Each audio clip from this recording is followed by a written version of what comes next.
琴晚深夜，76歲嘅劉松仁發咗條微博，冇配圖，冇話題，淨係一封過千字嘅長信。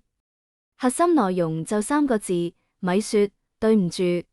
熱搜即刻彈起，但全網都喺度嘈邊個真心邊個體面嘅時候，冇人留意到一個最大嘅疑點：一個男人點解要喺76歲用對唔住同多謝你呢類措辭去多謝一個老拍檔？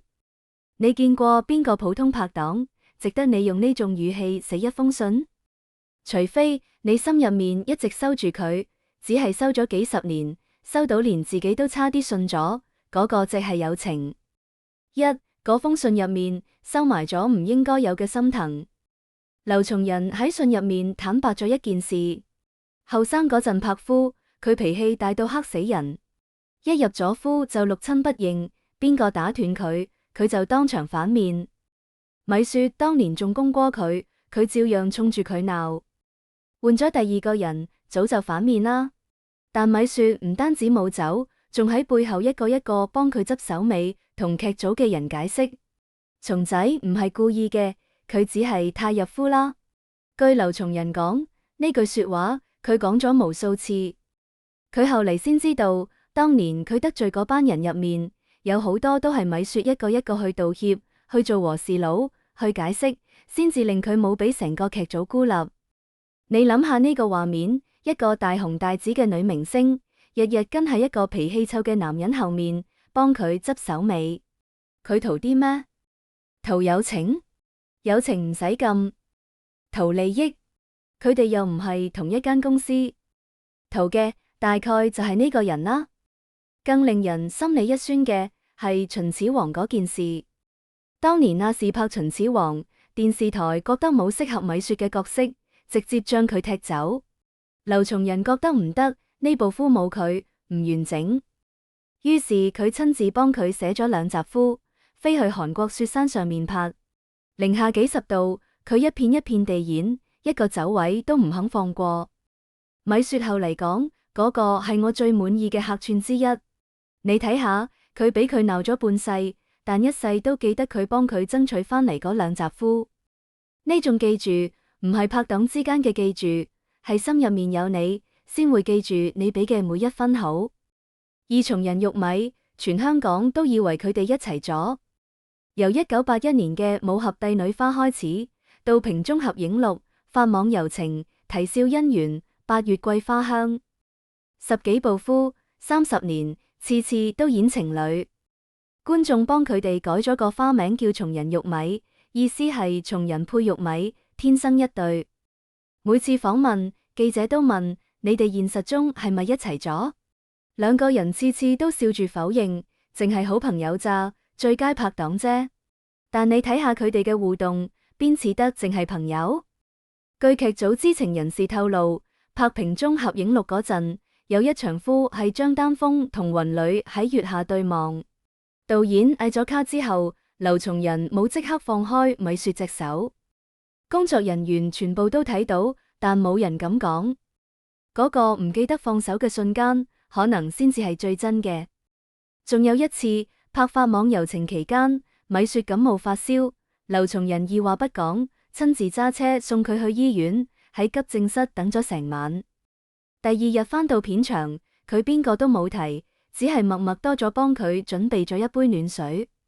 呢種事你做一次係好心，做幾十年，嗰個叫啲咩？3. 米雪嘅另一半，26年唔領證，但佢心入面真係淨係有尹志強。講起米雪嘅感情，全部人都知尹志強，亞洲第一中鋒，追咗佢2年先追到，拍咗26年拖，唔領證，唔擺酒。2005年佢使咗38萬買咗匹馬送佢，改名叫晨曦影雪。2008年佢被咽癌復發，米雪推晒所有工作，陪咗佢2年。2010年年初3佢走咗，米雪喊到撕心裂肺。呢段感情感天動地，毫無疑問。但你有冇留意過一個細節？尹志強走咗之後呢16年，米雪嘅社交圈入面出現頻率最高嘅男人，唔係任何新對象，而係劉松仁。2025年底，有人喺中環一間日料店影到兩個人單獨食飯，米雪笑得好開心，劉松仁幫佢夾餸，動作自然到好似做咗一世咁。2026年1月，米雪發咗條朋友圈，老友記，新年快樂。配圖入面雖然冇影到劉松仁，但圈內人都知嗰餐飯佢哋係一齊食嘅。上個月，劉松仁自己曬咗合照，米雪挽住佢隻手臂，佢寫道：琴日同紅顏知己飲茶傾結，一樂也。你留意嗰個詞，紅顏知己。76歲嘅男人用紅顏知己嚟形容一個同自己合作咗半個世紀嘅女人，呢4個字喺中國男人嘅字典入面，從來都唔只係好朋友嘅意思。據知情人士透露，劉松仁同太太蘇家燕嘅關係一直都好，但蘇家燕性格靜，唔太中意社交。劉松仁退休之後最成日聯絡嘅人，除咗太太，就係米雪。有一次，蘇家燕喺朋友面前半開玩笑咁講咗一句：松仁呢個人啊，心入面最放唔低嗰個人，唔係我，係米雪。不過冇所謂，我明白。講完佢自己笑咗，但嗰個笑入面有幾多心酸，得佢自己知。4. 也許佢哋真係一齊過，只係選擇咗唔講。有人會問，如果佢哋真係互相中意，點解唔一齊？答案可能好簡單，唔係唔想，係唔能。劉松仁1990年就娶咗蘇家燕，米雪1982年就跟咗尹志強，兩個人各自有咗歸宿，有啲說話講出嚟就係傷人，但唔講唔代表唔想。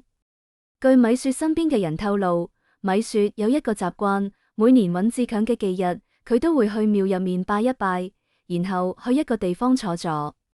嗰個地方唔係尹志強嘅墓前，而係劉松仁屋企附近嘅一間茶餐廳。佢唔入去，就坐喺出面嘅位上面，叫一杯凍檸茶，坐1個鐘，然後走。呢個習慣佢保持咗至少10年。你話佢係去等邊個？仲有一件事更加令人唏噓。2024年劉松仁中風之後，一度傳出消息話情況唔太好。米雪當時正在排練演唱會，聽到消息之後，佢咩都冇講，當日就飛返咗香港。據劇組嘅人講，佢喺醫院留咗3日，日日都去，但從來唔接受訪問，亦都唔喺社交媒體上面發任何嘢。3日之後，佢飛返香港繼續排練。有人問佢：松哥冇事吧？佢淨係講咗一句：冇事就好，然後低頭繼續練歌。眼圈係公嘅，你同我講呢個叫淨係朋友。嗰封信其實唔係寫俾公眾睇嘅。劉松仁點解揀喺呢個時候發呢封信？表面睇係因為上個月同老友傾結，先知道米雪當年幫佢擋咗咁多嘢，心入面有愧，所以公開道歉。但你諗清楚啲，呢件事佢幾十年前就可以知，點解偏偏而家先講？76歲啦，人生行到呢個階段，好多嘢再唔講就真係嚟唔切啦。佢唔係喺度同公眾道歉，佢係喺度同米雪道歉。只不過佢揀咗一個最安全嘅方式，發喺微博上面，等全世界都睇到。因為佢知道米雪一定會睇到。而嗰句對唔住，真係淨係對唔住當年喺片場鬧佢，可能仲有一層意思。對唔住，當年我冇勇氣揀你。對唔住，呢啲年我一直將你放喺心入面，但只可以叫你做老拍檔。對唔住，我俾唔到你婚姻，但我欠你嘅遠遠多過一句對唔住。6. 米雪點解唔回應？可能佢咩都知。信發出之後，全網等緊米雪嘅反應，但佢咩都冇講，唔發微博，唔接受訪問，唔解釋。唔表態，有人話佢係唔屑回應，有人話佢唔想蹭熱度。但據知情人士透露，米雪睇到嗰封信之後，只係安安靜靜坐咗好耐，然後講咗一句說話：呢個人啊，到老都係咁，咩都要講出嚟先安心。講完佢笑咗，眼圈有啲公，但冇喊。然後佢轉身去練歌。呢個先至係米雪。佢呢世人從來唔搶夫，唔爭風頭，唔解釋，唔辯解。你鬧佢，佢忍住；你道歉，佢笑住收落。你唔講嘅，佢全部都知。佢唔發一言，唔係因為唔在意，恰恰係因為太在意，在意到唔需要用說話嚟回應。你俾我一句對唔住，我還你一個沉默嘅微笑，呢個就夠啦。因為我哋之間從來都唔需要解釋。七，也許佢哋好早就偷偷一齊咗。寫到呢度，我想講一個也許係最大膽嘅猜測。劉松仁同米雪可能真係一齊過，唔係而家，係喺嗰啲年入面，喺某個冇人知嘅角落，喺某個唔被允許嘅時刻。你睇下，尹志強生嘅時候，米雪同劉松仁從來冇斷聯絡。尹志強走咗之後，佢哋嘅互動反而更加多。劉松仁娶咗蘇家燕，但佢心入面最放唔低嘅人，連太太都承認係米雪。米雪守咗尹志強26年，但佢每年忌日去嘅地方係劉松仁屋企附近嘅茶餐廳。劉松仁中風，佢3日飛返嚟，供住眼圈講冇事就好。兩個70、80歲嘅老人家，各自有過伴侶，各自有過人生，但到咗暮年，最放唔低嗰個人，始終係對方。你話佢哋冇一齊過？我唔信。可能係後生嗰陣某個拍完夜夫嘅深夜，兩個人喺片場天台傾咗成晚，差啲就講出口，最後都係吞咗返去。可能係某次聚會之後，佢送佢返屋企，車停喺樓下，邊個都冇落車，就咁坐住，坐咗好耐好耐。可能係尹志強走咗之後某個雨夜，佢打咗個電話，佢聽咗，兩個人咩都冇講，就咁聽住對方嘅呼吸，聽咗成晚。呢啲事佢哋唔會講，我哋都唔會知。但嗰啲冇講出口嘅說話，比講出嚟嘅更加重。劉松仁76歲啦，米雪70歲啦。一個喺深夜寫低對唔住，一個喺沉默中微笑以對。一個講我欠你嘅，一個講我全部都知。佢哋之間可能從來都唔只係最佳拍檔咁簡單。可能喺嗰啲年嘅某個瞬間，佢哋偷偷地靜雞雞咁小心翼翼咁一齊過，唔係因為唔愛，恰恰係因為太愛，所以揀咗沉默。呢個世界有一種感情，比愛情更深，比友情更重，比親情更暖。就係我明明愛你，但只可以叫你一聲老拍檔，而你明明知道，但從來都唔拆穿。呢個大概就係劉松仁同米雪收埋咗半個世紀嘅秘密啦。至於真相係啲咩？可能得佢哋自己知，可能連佢哋自己都唔確定啦。但有一件事係肯定嘅，由青絲到白髮，由青春到暮年，佢哋始終喺對方身邊。呢個就夠啦，唔係咩？